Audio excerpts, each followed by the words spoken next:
Okey, kita sambung balik bab 3. Okey, tadi dah contoh bahan-bahan ataupun jenis bahan-bahan yang boleh merentasi membran plasma. Okey, sekarang kita tengok pengangkutan. Macam mana bahan itu, cara dia masuk dan cara dia keluar. Okey, ada dua jenis pengangkutan, iaitu yang pertama pasif, yang kedua pengangkutan aktif.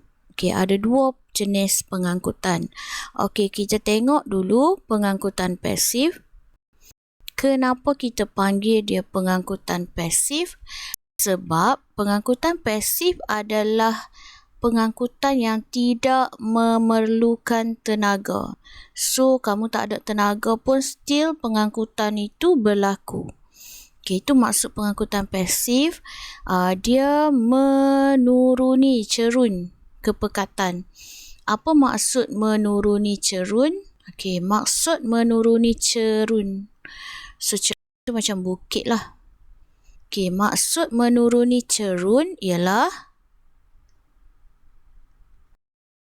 dari kawasan tinggi ke kawasan rendah. So, pengangkutan pasif adalah menuruni cerun dan tidak memerlukan tenaga. Okey, contoh, okey, kawasan ini tinggi. Tinggi tu maksud apa? Banyak air. Jadi, air tu akan bergerak ke kawasan yang air dia sikit. Okey, yang tinggi maksud banyak, yang rendah ni maksud sikit. So, pengangkutan pasif ni, sesuatu bahan itu bergerak dari kawasan yang banyak ke kawasan yang sikit.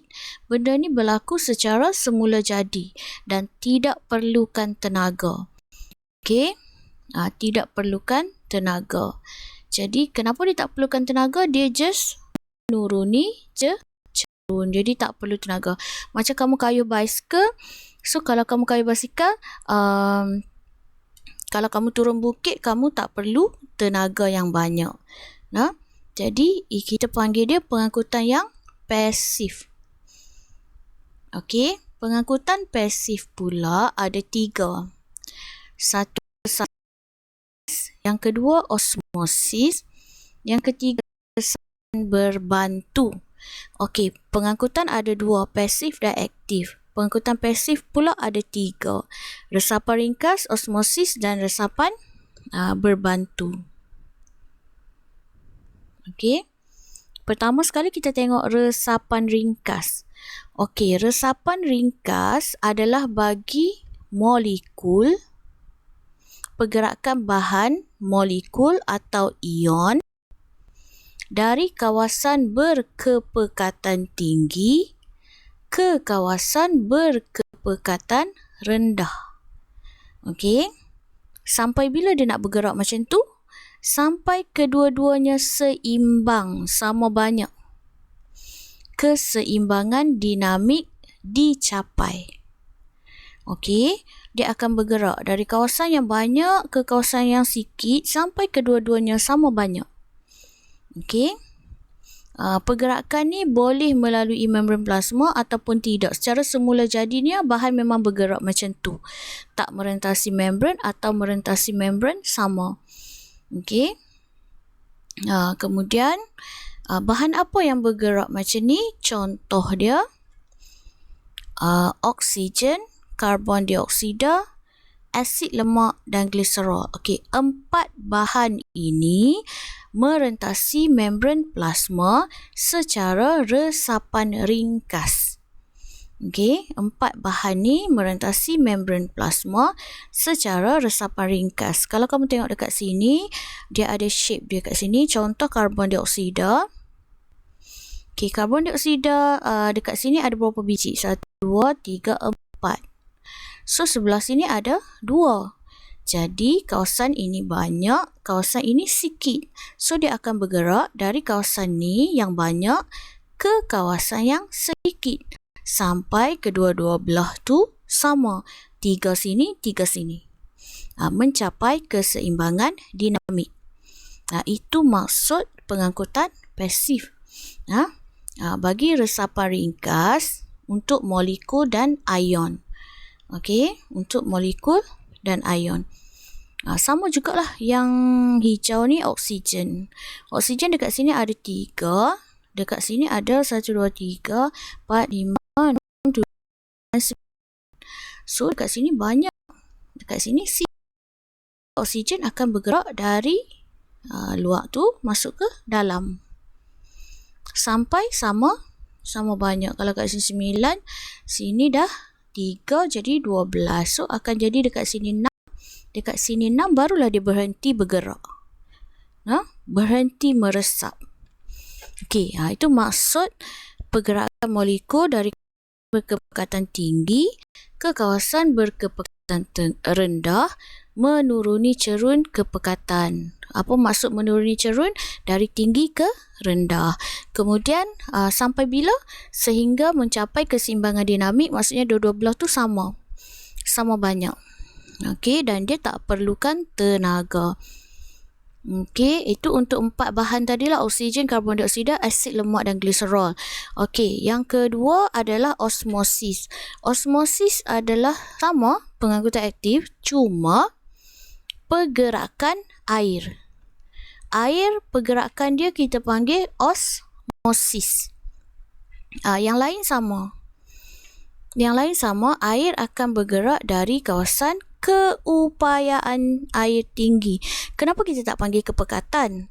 Sebab air tidak pernah pekat. Air macam air lah. Dia tak ada apa-apa yang pekat kat dalam air. So, kita panggil dia keupayaan air. Maksud dia sama. Cuma perkataan tu kita guna keupayaan.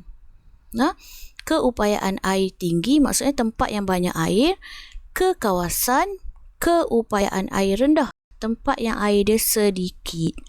Okey. Okey. Sampailah kedua-dua bahagian tu mencapai keseimbangan dinamik. Okey, kita tengok contoh gambar rajah kat bawah ni. Okey. Kalau kita tengok contoh dekat sini, okey, dalamnya ada sukrosa, kemudian yang biru-biru tu adalah molekul air. Okey, sukrosa besar, jadi dia tak boleh bergerak nak jadikan seimbang. Okey, kalau kamu tengok level dekat sini, nampak macam dah seimbang, tetapi tidak. Kenapa? Sebab dekat sini pekat. Kerana dekat sini banyak bulat yang merah ni. Jadi dekat sini tak seimbang. Air dia tak cukup. Jadi dia tak sama pekat. So, macam ibarat satu cawan ada satu sudu. Ada satu sudu gula dan satu cawan air juga. Tapi dua sudu gula. Kamu kata dia sama. Samalah satu cawan air ni, satu cawan air ni, satu cawan air. Tapi tak sama dari segi kepekatan. Ini lebih pekat. Kalau dua sudu gula, maksudnya dia kena tambah lagi air. Barulah sama pekat. So, dia punya apa yang dia nak capai adalah sama pekat. Keseimbangan dinamik. Jadi, bila macam keadaan ni, okey, air tu yang kena bergerak. Kalau dekat sini, kita kira air dia banyak lah. Sebab yang merah-merah tu sikit. Jadi, kalau kat sini, kita kira air sikit. Sebab yang merah tu lagi banyak. So, air tu perlu bergerak dari kawasan yang banyak ke kawasan yang sedikit.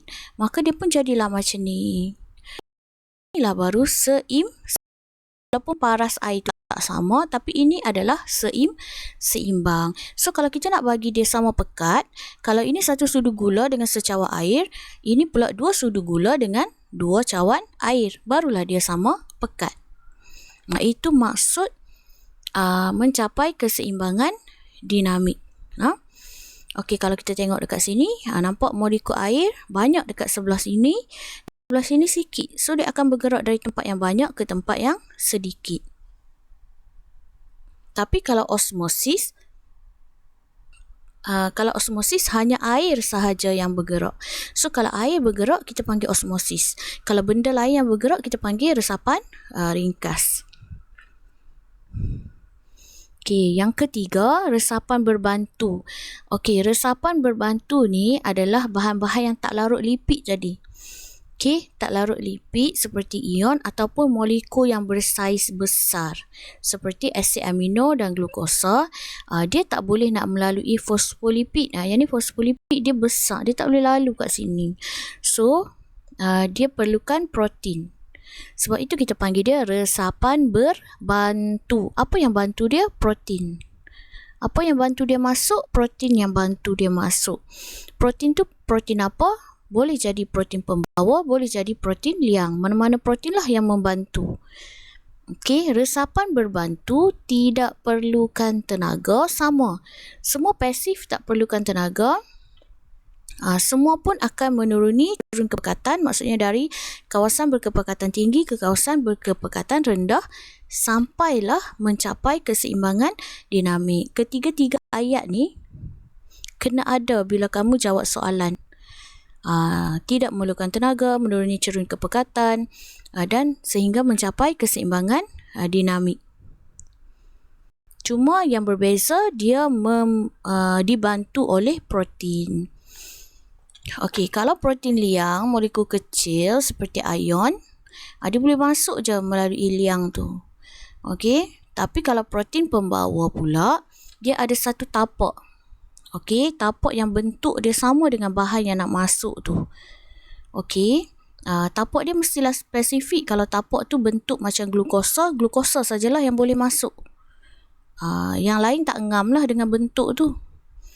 So dia akan bila glukosa nak masuk ataupun nak keluar, dia akan masuk ke protein pembawa. Protein pembawa akan terbuka belah sini. So masuk. Bila dah masuk, dia akan tutup, dia terbuka pula belah sini. Maksudnya protein pembawa itulah yang berubah bentuk. Ini contoh-contoh macam mana resapan berbantu berlaku. Nampak tak glukosa? Glukosa dia perlukan protein pembawa. Glukosa dan asid amino perlukan protein pembawa sebab besar. So, glukosa yang banyak dekat sini, nampak tak lubang dia belah sini? Dia punya tapak. So, tapak ni ngam dengan glukosa. Jadi, glukosa sajalah boleh masuk. So, bila dia masuk, dia dah bergabung dengan tapak ni. Okey. Kemudian, protein ni pun berubah bentuk. Dia tutup belah ni, dia buka belah ni. Okey, so masuklah glukosa. Lepas tu bila glukosa tu dah masuk, dia pun berubah balik jadi bentuk asal. So, masuk balik glukosa yang lain. Okey, itu pengangkutan pasif ada 3, resapan ringkas, osmosis dan resapan berbantu. Resapan ringkas dia hanya masuk melalui fosfolipid. Okey. Osmosis adalah pergerakan air dan resapan berbantu perlukan bantuan protein. Okey, kita tengok pengangkutan aktif, pengangkutan yang kedua. Okey, pengangkutan aktif, dia menentang cerun kepekatan. So, kalau tadi turun bukit, so sekarang dia perlu naik bukit. Pengangkutan aktif adalah bagi menentang cerun kepekatan. Jadi, bila nak naik bukit, dia perlukan tenaga. Apa maksud menentang cerun kepekatan? Maksudnya, dari kawasan sikit, nak pergi ke kawasan banyak. So, dia perlu menentang arus lah. Dari kawasan tu yang dah sikit, nak pergi ke kawasan yang banyak. Jadi, dia perlu menentang arus. Jadi, dia perlukan tenaga. Tenaga itu kita panggil sebagai ATP, adenosine trifosfat. Okey, dekat mana kita dapat tenaga ni? Daripada respirasi sel dekat mitokondrion. Yang glukosa tambah oksigen jadi karbon dioksida tambah air dan tenaga. Okey. Kemudian dia perlukan protein pembawa. Protein pembawa bukan protein liang. Hanya protein pembawa untuk pengangkutan aktif. So sama je, dia ada tapak spesifik yang sesuai dengan molekul. Kemudian tapi protein pembawa ni dia kena ada energi, dia kena ada tenaga dulu, ATP, baru dia boleh berubah bentuk.